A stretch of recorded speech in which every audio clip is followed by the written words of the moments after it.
shit. That's what I'm talking about. Wait! Okay, now, from the beginning. Welcome to BS, Beyond Stereotypes, a podcast about lawyers using their authentic voices to change the world. You know this, and maybe your listeners don't know this, but, you know, I don't have a family. I'm a single guy, a proud gay man, and I will probably never have a family. But this firm is my baby, and I love it.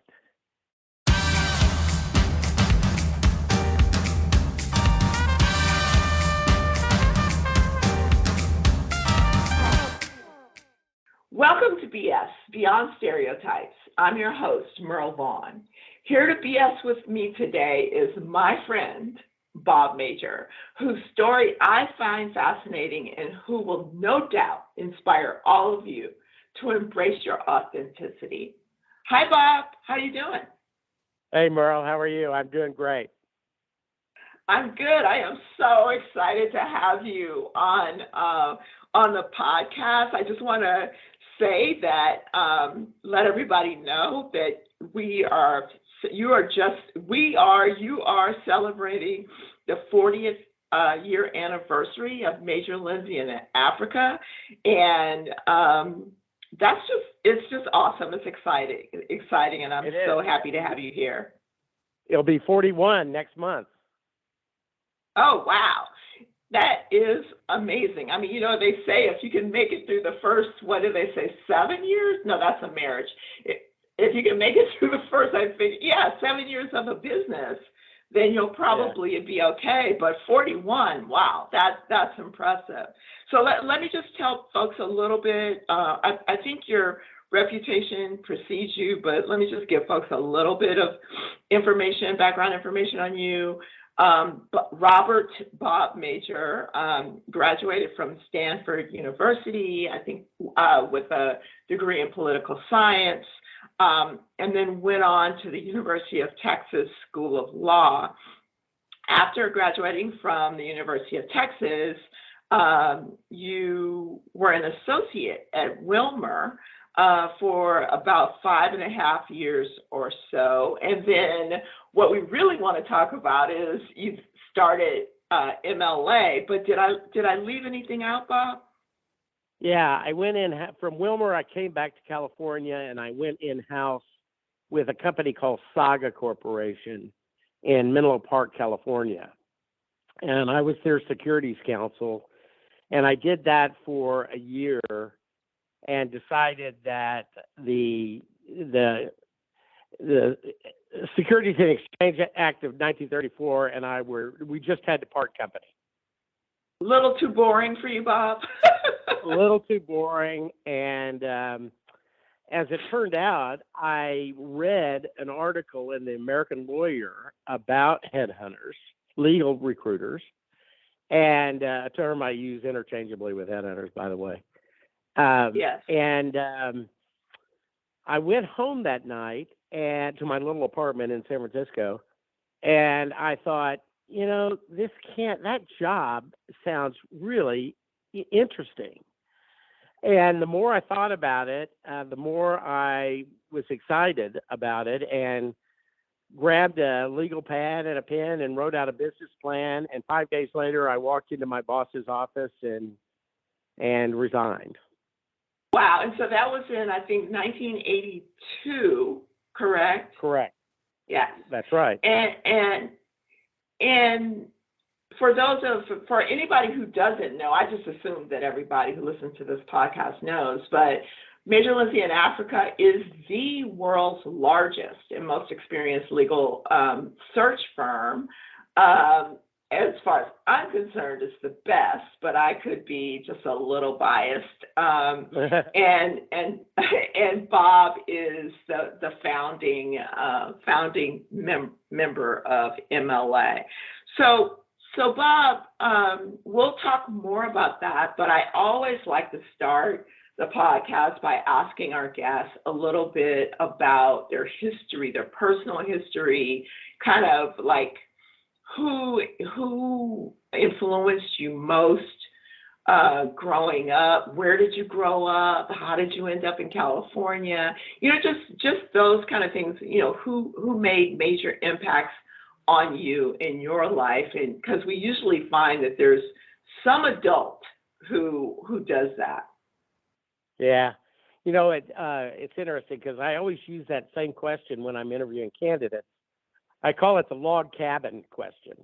Did you grow up in a log cabin? But I did not. I grew up in Dallas, Texas, and my parents divorced, and my father moved to California, to San Francisco, where he met my stepmother. And then I grew up with my mother and in Dallas, and then ultimately when she remarried, my stepfather was transferred to Oklahoma City, and that was probably when I was in the fourth grade. So I graduated from high school in Oklahoma City, so I had my feet sort of one foot planted in Texas and the other foot planted in Oklahoma. I went to college at Stanford, which really was a transformative experience in my life. I mean, a kid from Oklahoma going to Palo Alto was a real eye-opener. And I must say, when you talk about, the sort of the tipping point of one's life, I really have to pinpoint the Stanford experience as what really influenced me the most in terms of my thinking, my outlook on life, my willingness to take chances, my natural competitiveness. So it was terrific in every respect. I don't know if you know, we have Oklahoma in common. I did. Yes, I was born in Tulsa, Oklahoma. My entire extended family is still in Oklahoma, and I've lived in Oklahoma. We lived in Oklahoma City until I was about 4, and we moved to Michigan, and then from Michigan to California. So anyway, that's just one more thing. Another point of intersection. Yes. So absolutely. anyway, having grown up in Oklahoma and Texas, and then having gone to college in the West Coast, the East Coast was a big mystery to me. And I decided after law school that I wanted to try it out. So my original plan was to go to the East Coast for 3 years and then return to California, where I was going to practice law and live happily ever after. Mm-hmm. I was a summer associate at Morgan Lewis, and then decided to go to Wilmer instead for a number of reasons, which aren't really relevant, but had a great time at Wilmer and was one of the luckiest. I was probably the dumbest associate they had, but I was the luckiest one. And it proves the point somewhere that it's sometimes better to be lucky than smart, because I was able to get absolutely amazing projects, starting with drafting the Constitution of the Northern Mariana Islands as my first project as an associate. And my biggest case or biggest matter was an internal investigation that we conducted on behalf of Playboy Enterprises, where I was assigned Hugh Hefner. And that was an 18-month investigation that was, had just chock full of stories about that. But I will leave that to another time. After oh my God, Playboy, that's amazing. Yeah, it really was. I mean, it was storybook law. Along the way, I did Federal Communications Commission work, some antitrust work for IBM, and so just really, met with just stupendously impressive lawyers, worked under them, learned a cruel reality that I thought I was a really good writer. But when I got to Wilmer, I realized that I was, quite mediocre, in fact. And So I set about to try to improve my writing skills, which really that I have to give a nod to that firm in terms of teaching me some really valuable lessons about wordsmanship. I think that anyway, happens to a lot of us, right? You're like, even the best writers coming out of grade schools, and whether you know, we're at the top of your class or the middle of the class, when you go to these big firms, I just remember, you know, everything I wrote came back red. It was just bleeding with red. And I thought, wait a minute, I'm supposed to be one of the best in the brightest. And it's like, but that has nothing to do with it. It's all about getting well trained. Yeah, and humble. Yes. So yeah. at that point, I was there about 5 years, and that was obviously 2 years past my original plan to return to California.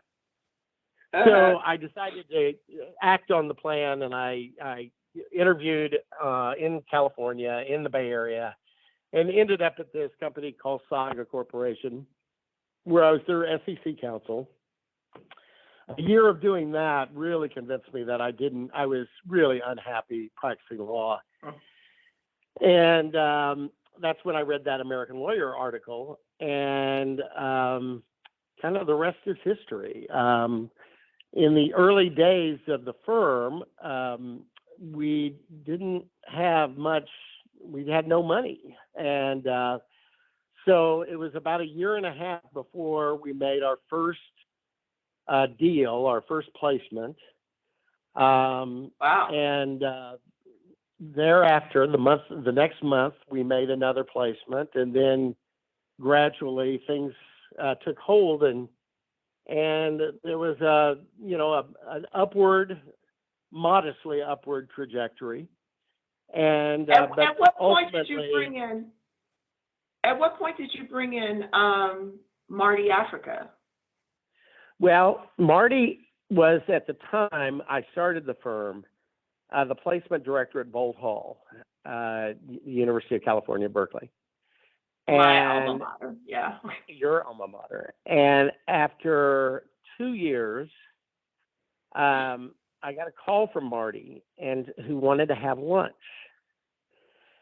And I thought, what could this mean? And we went out to lunch, and Marty had said that she was ready to do something else with her life beyond Bolt, but she did not want to lose all of her contacts and her sort of Rolodex and her she had a very fine reputation nationally.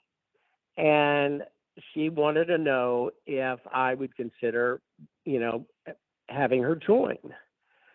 And I mean, I must say that was, another real big tipping point in my life. Because when Marty joined the firm, which was in 1984, the firm went from really being a local Bay Area search firm to one that was receiving calls from Paul Weiss and Covington and Perkins Coie and Latham and all these, storied law firms that, I certainly knew of and respected tremendously, but, I did not count them as clients. Well, overnight, they became clients through Marty. And so, again, that's another instance of you just have the Midas touch. It's just luck. Do you think it's like, how much of it is being in the right place at the right time, and how much is it, your courage and willingness to just, trust yourself and do something different? Well, I think there's, parts of all of that. There's another big part of it, which was doing things the right way. One of the things that Wilmer had taught me and just my schooling was just having standards that are, quite high, and working really hard to reach those standards. For example, when I started, a friend of mine was working in a major law firm in San Francisco, and she brought me into the recruiting administrator's office and showed me a sheaf of headhunter submissions, most of which, I would say 99% of which, simply had the headhunter's card stapled to the candidate's resume with the words "for your consideration" scribbled on the card, and Wow. maybe a stamp of the legal recruiter's office on the resume, lest the firm be tempted to treat the resume as, property other than that of the headhunter. Right. Well, I was pretty appalled by that. And instead of that, I took the tack of writing very extensive, customized cover letters that went with every candidate's resume. And after, I think, about a year, I got a letter from the hiring partner of Hanson Bridget, a guy named Steve Schneer, who I don't think I've ever met. And it was one of the greatest compliments to date, that I had ever received, which was, he said, the letters I received from your firm are without exception the most interesting and revealing about the candidate of any other search firm that we use. And so it struck me that, there's a lot of ways to run this business.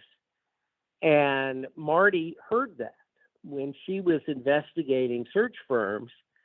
Our name kept on coming up as really sort of a cut above everybody else. And that's actually what led her to telephoning me.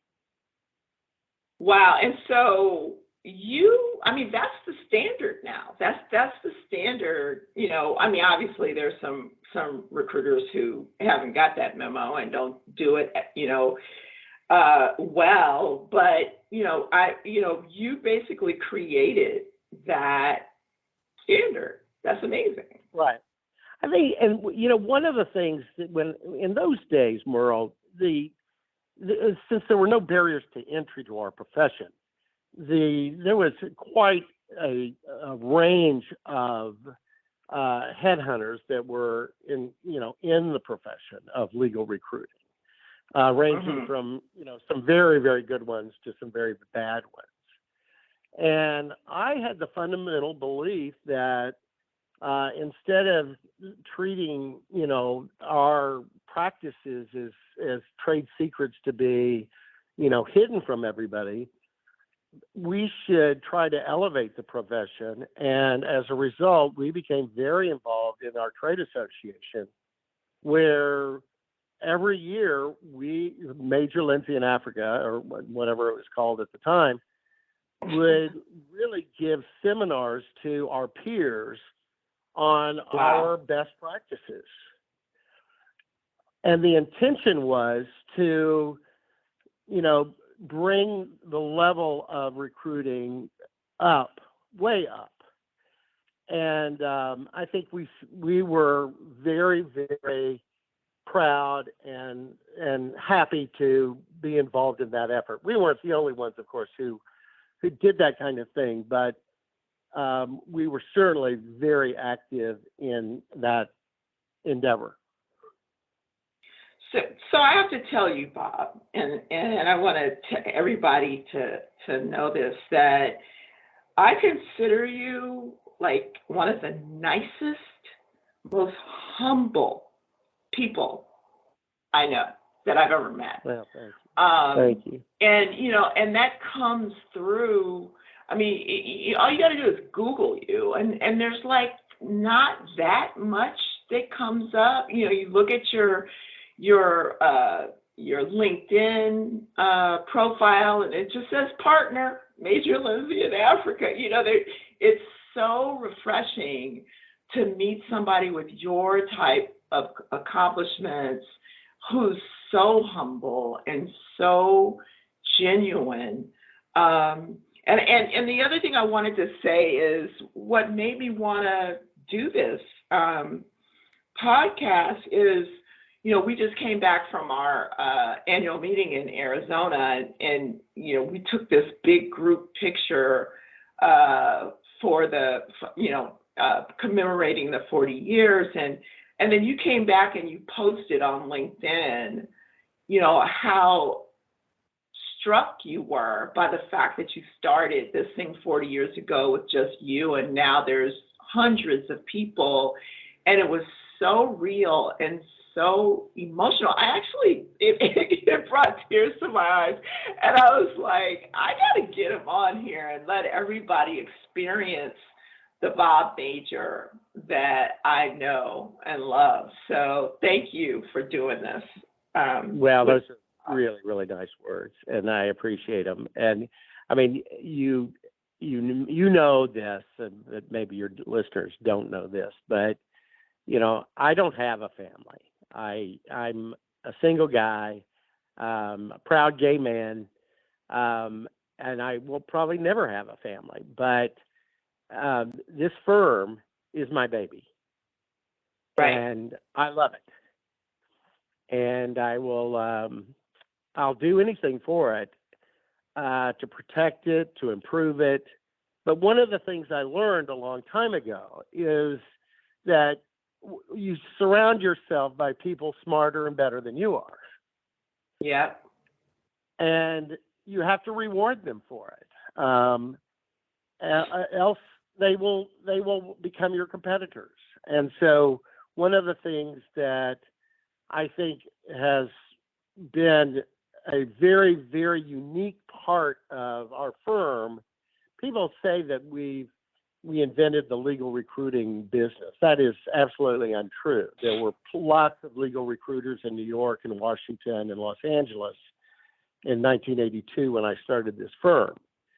But the one thing that we did do is that we broadened it to be a national and then ultimately an international firm.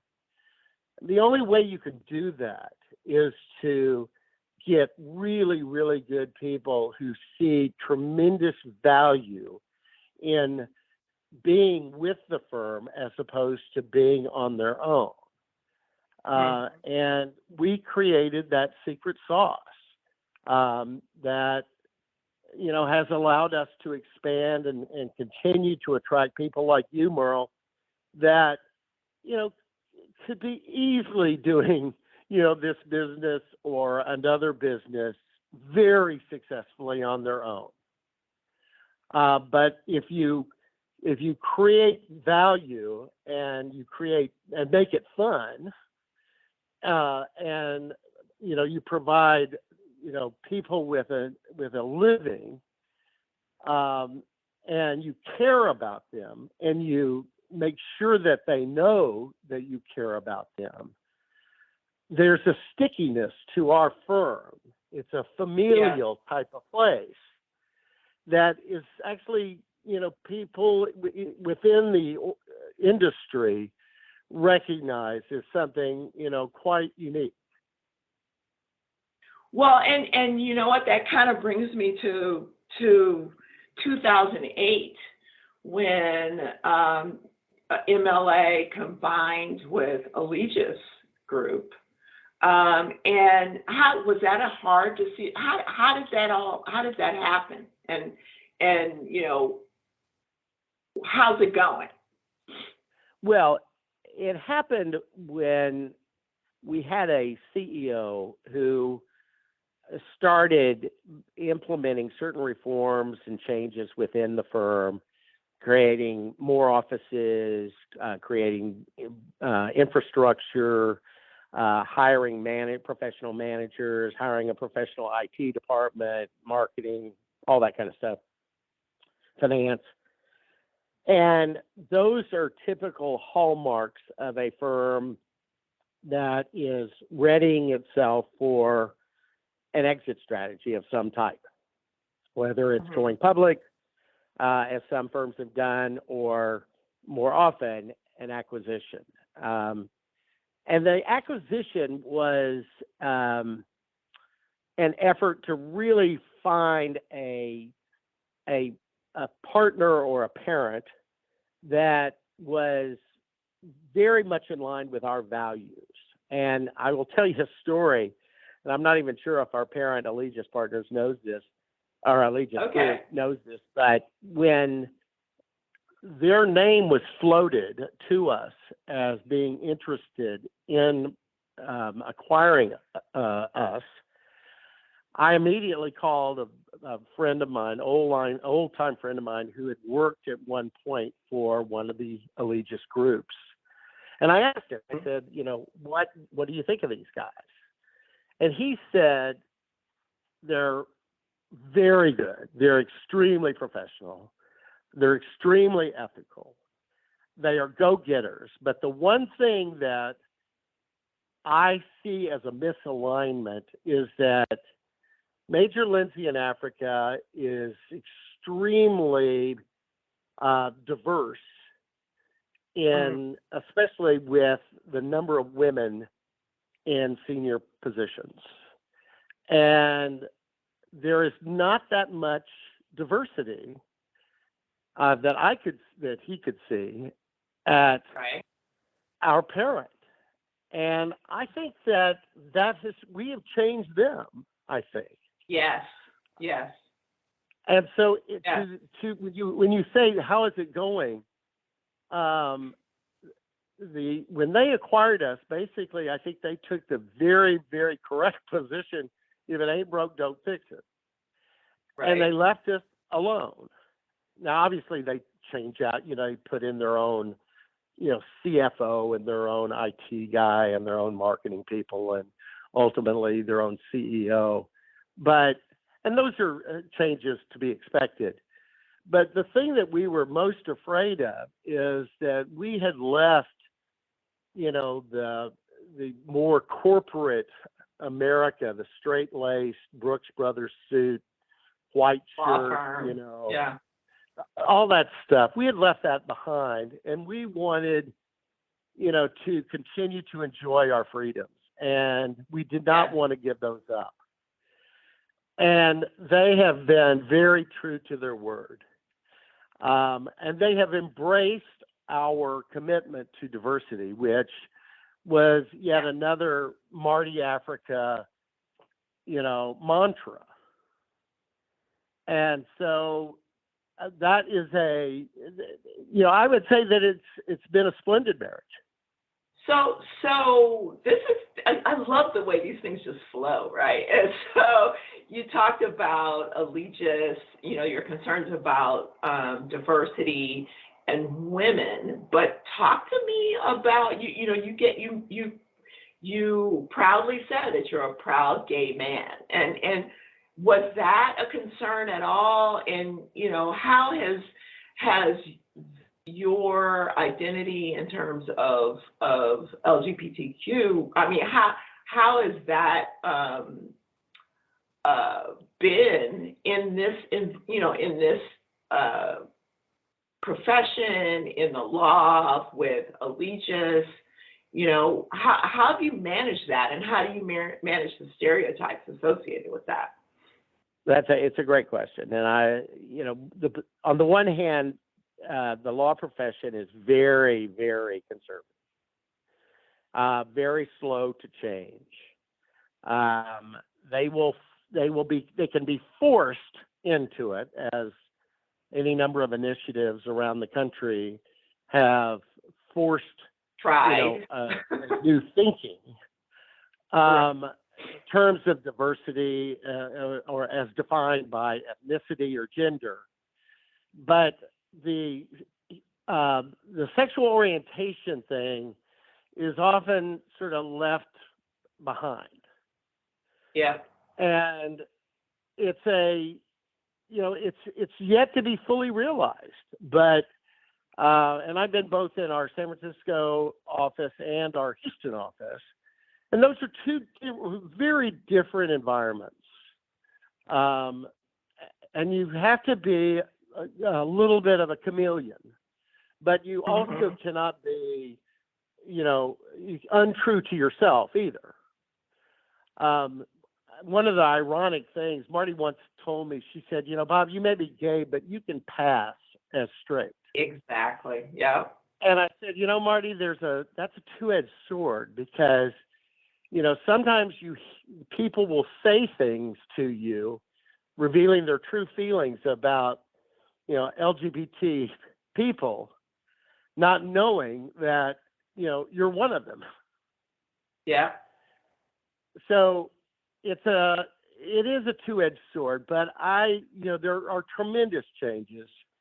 And fortunately, I'm in a firm that has, embraced all of its people. We live under a big, big tent at Major Lindsey Africa, where, you're free to, be who you are. And it's encouraged, and it's championed, and it's celebrated. Years ago in San Francisco, one of the major law firms in the city, which I won't name, was, very stodgy and very, very slow to recognize the value of the gay lawyers. And another firm, a major competitor of that previously mentioned firm, and one of their competitors was Morrison Forster. And Morrison stepped into the breach and said, we'll take that editor-in-chief of the Law Review, who happens to be a lesbian. We'll take that Supreme Court clerk, who happens to be a gay man. We'll take that, And after a while, the law firms that were slow to recognize the value realized that, MoFo was, kicking ass on the recruiting front. Yeah. Yeah. Yeah, I actually had to decide between MoFo and Cooley. And that it was a hard decision. I went to Cooley, but MoFo, was definitely considered at the time the most progressive law firm nationally, I think, and particularly in in California, because it was a San Francisco firm, considered a San Francisco firm at the time. But I don't know if you know my story. So I actually was running the office of one of our competitors, and was about to hire somebody that, had been laid off by MLA. That's the only way I could get anybody from MLA. They had to get laid off. And I called for a reference. He gave me a name of somebody at MLA to call for a reference. And I called that person, and he was like, yeah, he's fine. You should hire him, but you should come work for us. And then introduced me to John Cashman, and John and I met, and ultimately John was like, yeah, you should come work for us. And I said, well, the only way I really would consider doing that is if I could focus on diversity. And he said, okay. And that was it. So that really, is a testament to everything that you just said. Yeah, and it also aligns well with something that my parents always told me, which is, find a job you love and you'll never work another day in your life. Right. If you can get something, you're passionate about, diversity in your case, MLA generally in my case, it's not work. This is something that, you jump out of bed every morning, kind of pinch yourself that you're lucky enough to be doing this, and you throw yourself into it with, such exuberance and enthusiasm and, a willingness to go the extra mile, that, it's something that is, and we're in the business of counseling, people on their careers.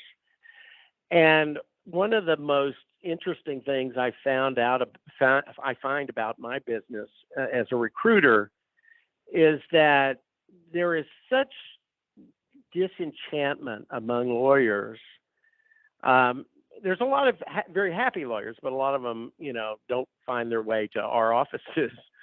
But there's Right. a number of very disenchanted lawyers whose stories just reinforce, our decision to do this business and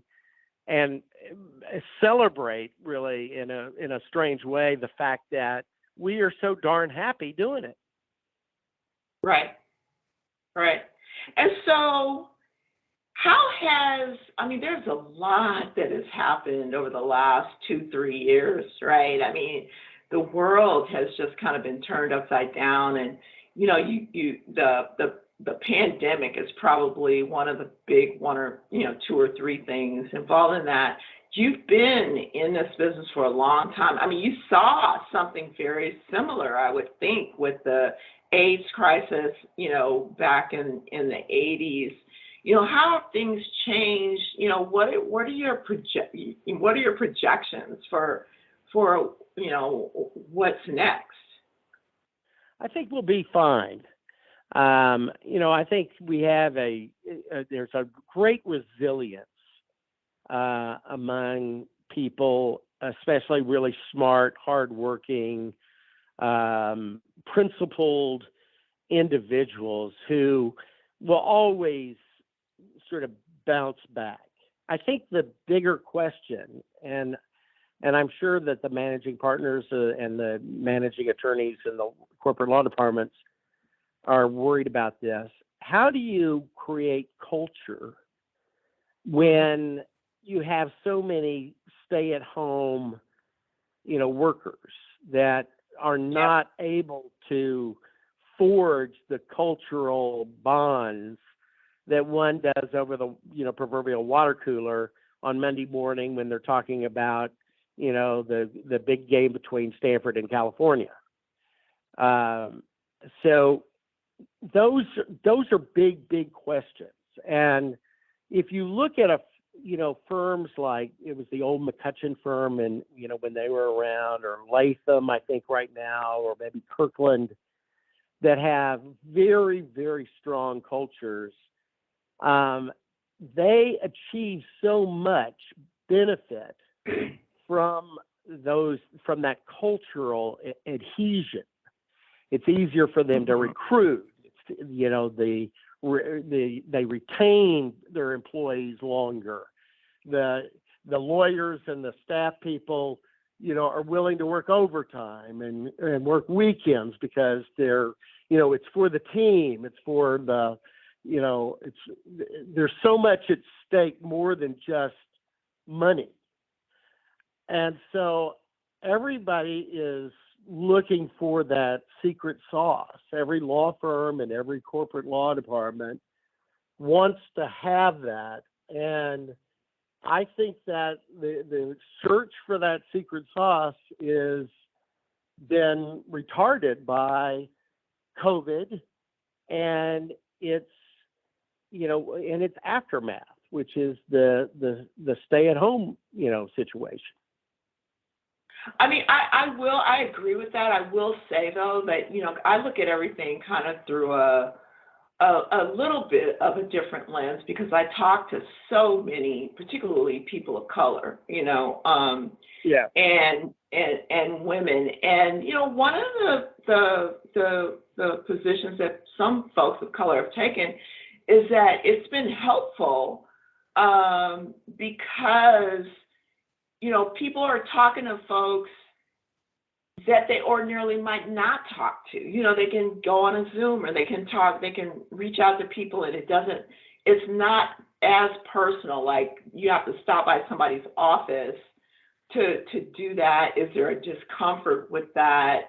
Can you find other things in common that maybe you might not have had in common, just over the water cooler, and I know that it's just a different way, of looking at it. But the other thing is, I was reading an article this morning about millennials and how law firms, are trying to figure out how to deal with millennials. And it really reminded me of just generally millennials seem to feel the way us as people of color have always felt. And the question is, how do you, like what you're saying is, to me, it comes down to belonging. How do you make everybody feel like they belong? And then it's exacerbated by the fact that you're not in person. Yeah. It's interesting you bring up the millennial issue, because I used to think that was really a crock of BS. No pun intended. I like it. Because I really couldn't get my head around why millennials were any different from my generation or any other generation. And I was at a law school reunion, and one of my classmates is married to Roberta Katz, who is a profoundly smart woman, who had just written a book about millennials. And so we were having a beer, and I said, "Now, Roberta, come on, I'm not tape recording this, but isn't this really ridiculous that millennials are any different?" And she said, "No, Bob, it's absolutely the case." And she said, "I'll tell you how. I'll give you one example." She said, when you and I were in school, we would sit in a class, and the teacher would be up at the head of the class, standing, and would basically, give the lesson, and we would write it down, and then we would regurgitate it at a later time. She said the millennials grew up in an educational system where the teachers sat on the floor with their students around them, and rather than in a sort of didactic way of telling them the story or the lesson, basically invited discussion that led to sort of a group discovery of what the lesson was to be.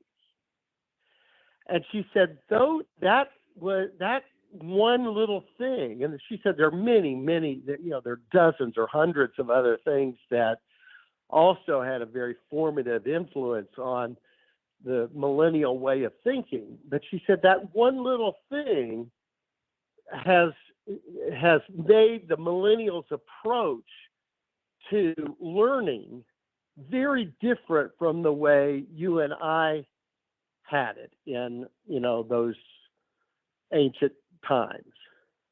And I was struck by that. I mean, I could see that example as being true.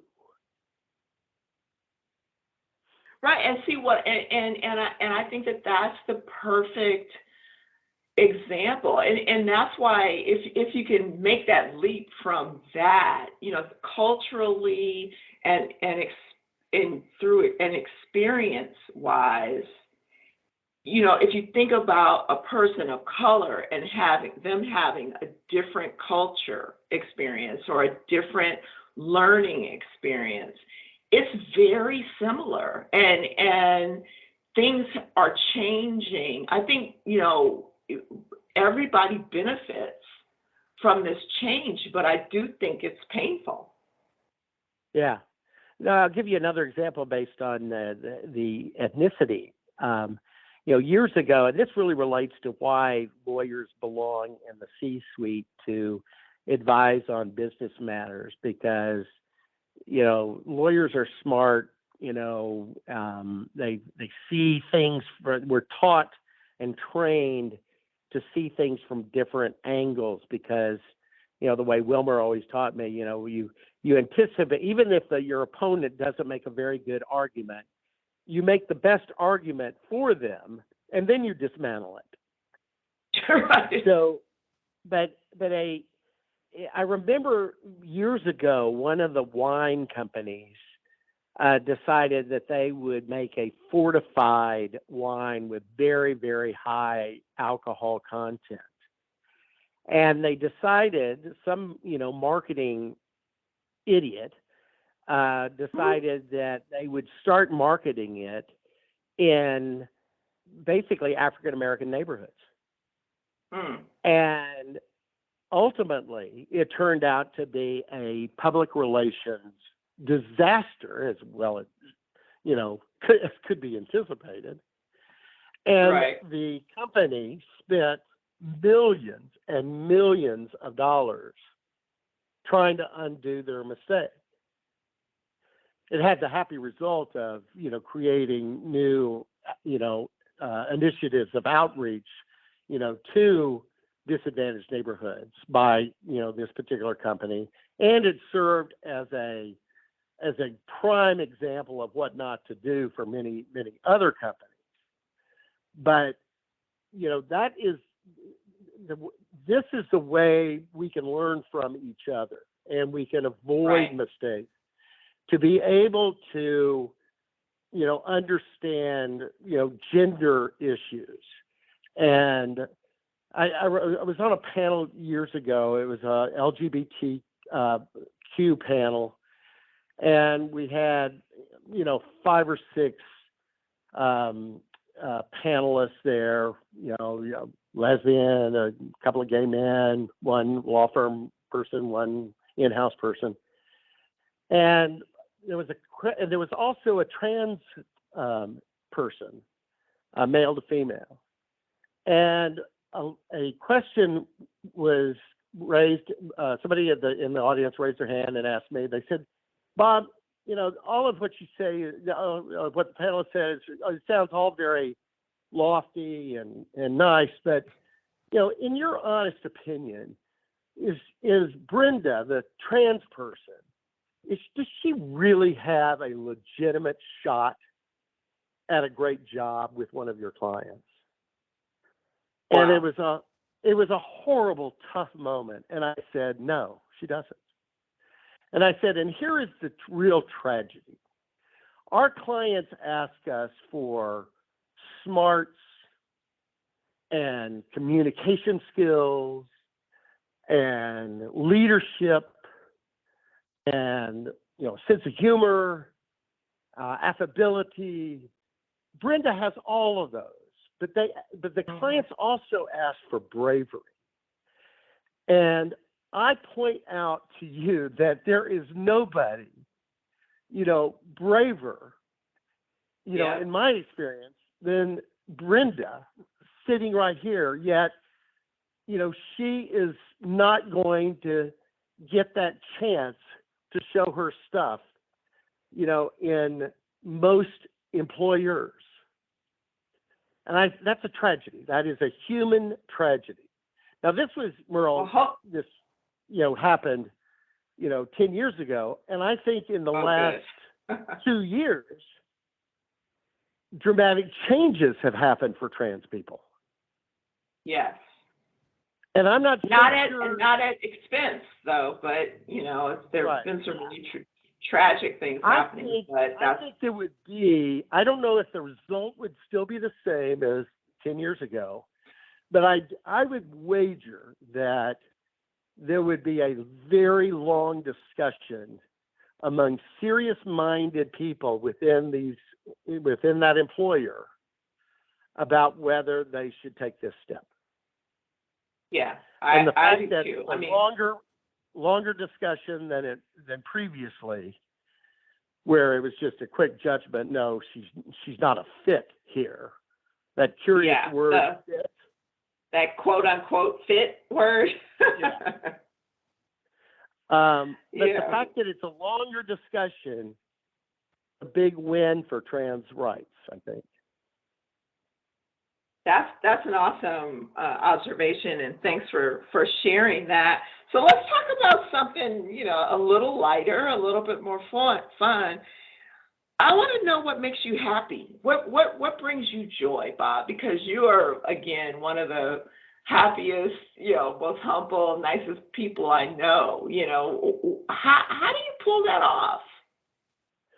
Well, I think my parents and other role models were very instrumental in developing, a sense of wonder and a sense of wanting to learn and a sense of, the glass is half full rather than half empty. It's all about mind over matter in many ways. People can choose to be happy or optimistic. Yeah. People can choose, certain, pathways to a lighter, life.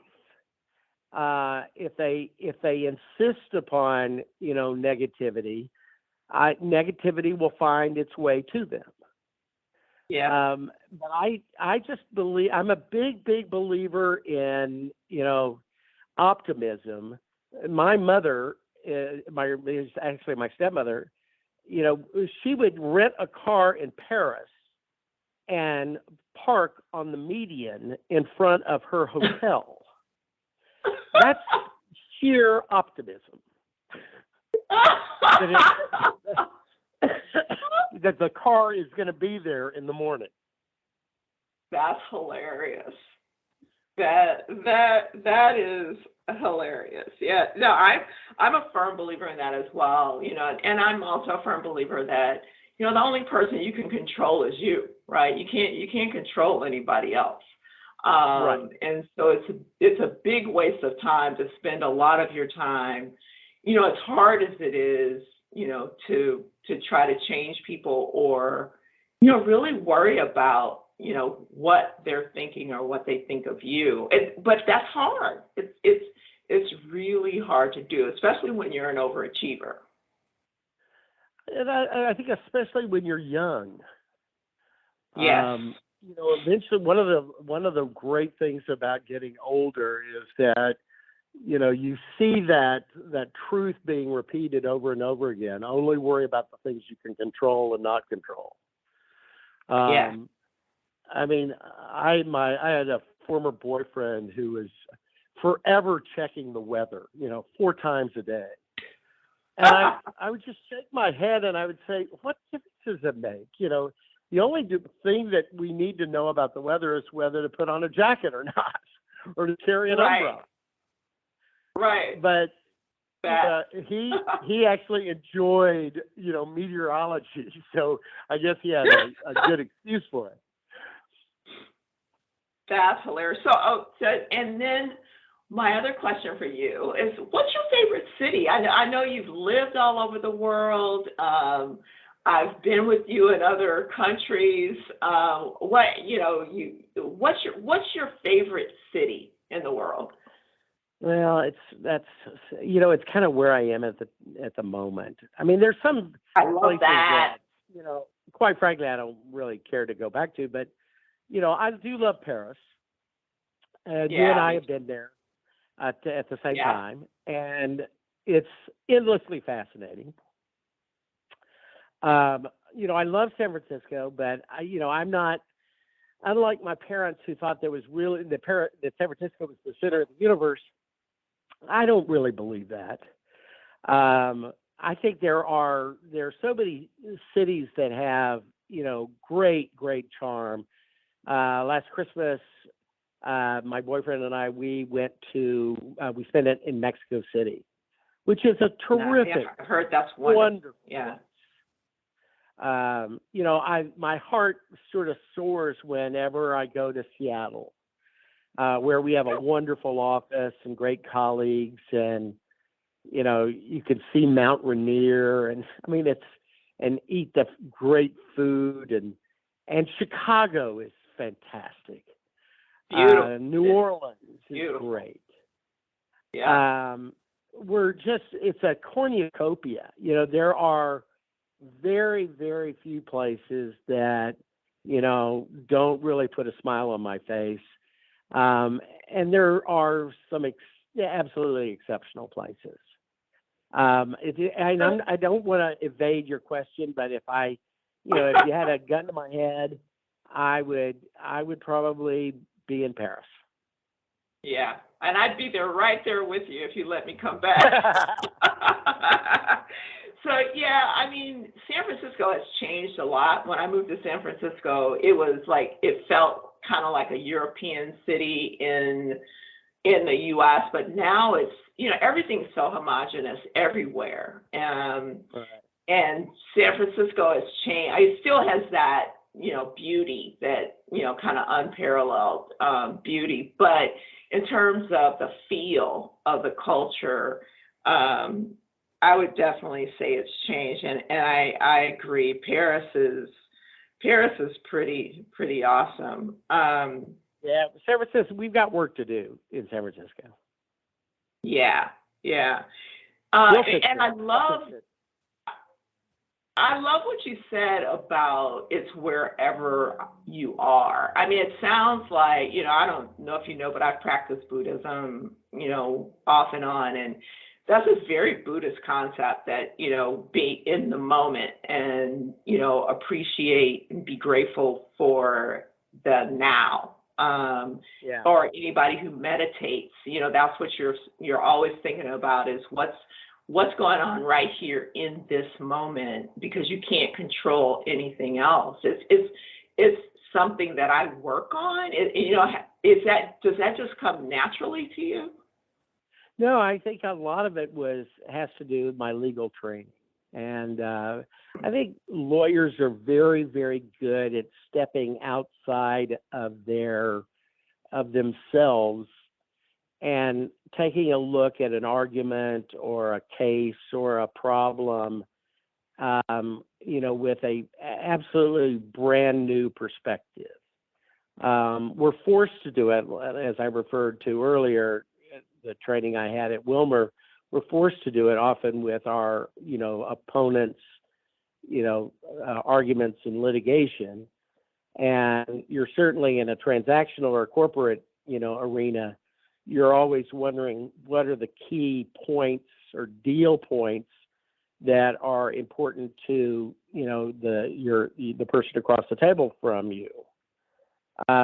So I think lawyers, are very much in the habit of having this sort of out-of-body experience, if you will, of examining things really de novo in a way, without preconceived notions or biases, or that's the other thing. We're very attuned to bias, or things that might ruin the purity of the argument. So I really, my hat's off to the legal profession in many ways for bringing that kind of experience to me, and allowing me to if I'm having a bad day, just say, wait a minute, I'm not having a bad day. It's Right. it's a good day. I'm alive. Yes. The best thing I heard once was a older lady, somebody, how are you doing? And she said, baby, just keep going to bed and getting up and everything's good. Yeah. It is good. It's a good life. It's all good. And you have made, you've changed a lot of people's lives, both inside MLA and outside. And I applaud you for that. We're pretty much at the end of our time here. I hate to end. We might have to do this once every year, but the last question I have for I do. Hopefully it's Paris. I'll come over and we'll do this in person in Paris. But my last question for you is, because you've been able to do so much and make decisions that are different, and you've been able to stay authentically you, what words of encouragement or advice do you have for others about embracing their authentic self? Be brave. Courage, huh? Courage. Do not fear failure. It's interesting, having grown up sort of professionally as a legal recruiter in Silicon Valley. it's interesting to see our clients there and their attitudes toward failure. Everybody is quite proud. Everybody there is actually quite proud of having gone through the throes of failure and all the experience that comes with that by being with a company like Excite at Home or Snowball.com or whatever it was. And when I talk to some of our clients in the Midwest or in the Southwest in Texas, failure is viewed differently. They wonder, why did you go to a company that would ultimately fail? What were you thinking? And that's not the right question. The question is, please educate me on all you learned from that experience. Yes. Yep. And how are you going to apply it, other than, simply to avoid the same missteps, but how are you going to apply it, to our present enterprise? How are you going to make us better? And the people who embrace failure, and maybe not embrace it too enthusiastically, but but people who embrace it in the sense that they can learn a lot from it, I think are going to step more lightly, and they are going to have a much better attitude toward their life, and I think they're going to take chances that are going to be a win. I mean, if I hadn't, believe me, when I left the legal profession, stopped being a lawyer, it was my parents were not happy, I can tell you that. And breaking the news to them that was going to happen and telling them I was going to become a legal recruiter was, a very, very unhappy moment. But it was, now they think I'm the genius of the world. Right. So, right. It's all a matter of perspective, isn't it? Yeah, and courage. I mean, I couldn't agree with you more. Just having the confidence and the courage to be yourself and be true to yourself. That and really, always be thinking about, at least I'll have no regrets. I think that's a beautiful thing, and I think what you've done in your life and with your life is a beautiful thing. And I just want to thank you for being here to BS with me today, Bob. Well, thank you, Merle. You're one of our stars, and it's just always a pleasure. Thank you.